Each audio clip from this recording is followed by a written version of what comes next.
सरकार विदेशी साझेदारी को रॉयल्टी देने की अधिकतम सीमा तय कर सकती है। सीएनबी सिवास को मिली एक्सक्लूसिव जानकारी के मुताबिक उद्योग मंत्रालय ने कैबिनेट ड्राफ्ट नोट तैयार कर लिया है। ज्यादा पढ़ूंगा तो सारी एक्सक्लूसिव सामने आ जाएगी। दरअसल जो लेकर आए वो आपको आपकी स्क्रीन पर नजर आएंगे। लक्ष्मण रॉय, लक्ष्मण क्या खबर पिकअप कर रहे हैं? क्या ये कैबिनेट ड्राफ्ट नोट क्यों कर रही है ऐसा सरकार? देखिए, दरअसल सरकार चाहती है कि आप रॉयल्टी के तौर पर जो अपने फॉरेन पार्टनर को पैसा देते हैं उसको आप विदेश मत भेजिए, उसको आप देश में ही रखिए, यहाँ पे निवेश करिए, यहाँ पे कैपेक्स में उसका इस्तेमाल करिए। इसीलिए सरकार रॉयल्टी पेमेंट पर एक अधिकतम सीमा लगाने जा रही है। जो सूत्रों से मुझे जानकारी मिली है उसके मुताबिक उद्योग मंत्रालय ने उसका कैबिनेट ड्राफ्ट नोट तैयार कर लिया है। जो प्रस्ताव है उसके मुताबिक यह है कि कोई भी कंपनी फॉरेन पार्टनर के साथ टेक्नोलॉजी ट्रांसफर के नाम पर उनको रॉयल्टी देती है तो शुरू के 4 साल में 4% से ज्यादा रॉयल्टी नहीं दे सकते हैं अपने टर्नओवर का। उसके बाद का जो 3 साल होगा उस 3 साल के लिए 3%, फिर उसके बाद के 3 साल के लिए 3%, 2% से ज्यादा रॉयल्टी नहीं दे सकते हैं। जब 10 साल पूरा हो जाएगा तो आप 1% तक रॉयल्टी दीजिए, उससे ज्यादा आप मत दीजिए।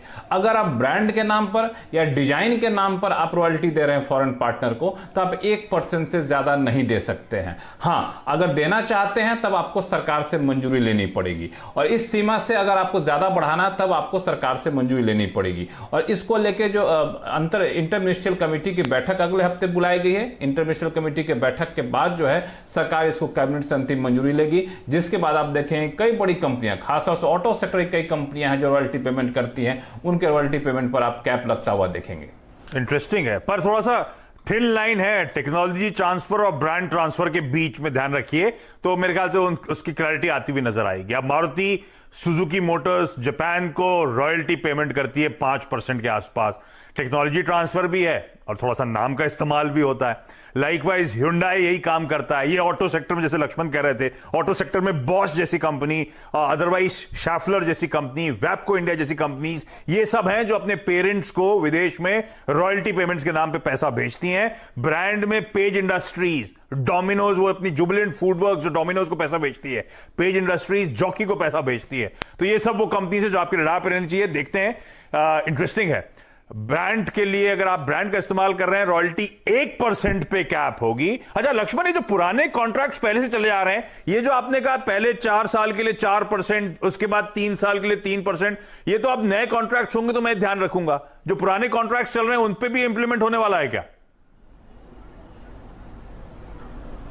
देखिए, पुराने कॉन्ट्रैक्ट्स को लेकर क्या शर्तें होंगी, इसको लेकर सरकार अभी उसको अंतिम रूप नहीं दी है। क्योंकि पिछले दिनों ऑटो कंपनियों के साथ में मीटिंग हुई थी, तो मीटिंग के दौरान भी वहां पे उद्योग मंत्री ने बात कही थी कि आप इसके लिए तैयार रहिए। तो मुझे लगता है कि जो मौजूदा कॉन्ट्रैक्ट चल रहे हैं उसमें शायद ये सख्ती से लागू ना हो, इसका एक दूसरा फॉर्मूला निकाला जाए। और शायद इसलिए इंटर मिनिस्ट्रियल ग्रुप की बैठक बुलाई गई है और ये बैठक के बाद सरकार ये तय करेगी कि नए के लिए तो ये तो ठीक है, पुराने के लिए हमें किस तरीके से उन पर नियम लागू करना है। और जो आपने कहा उसमें ब्रांड के लिए बता दूं कि ब्रांड के नाम पर अगर आप इस्तेमाल रॉयल्टी देते हैं तो आप 10 साल के बाद आप ब्रांड के नाम पे नहीं दे सकते हैं, जो प्रस्ताव है। डिजाइन के नाम पर आप 10 साल के बाद आप रॉयल्टी पेमेंट नहीं दे सकते हैं, जो प्रस्ताव है। तो ये सारी चीजें हैं जिस पर सरकार काम कर रही है। तो अभी निटी-ग्रिटीज वर्कआउट होंगी और लक्ष्मण आप बेफिक्र रहें, सबसे पहले खबर आप ही के पास आनी है। क्या निटी-ग्रिटीज निकल के आती है, क्लैरिटी उस पर जो भी आती है। लक्ष्मण धन्यवाद उस एक्सक्लूसिव के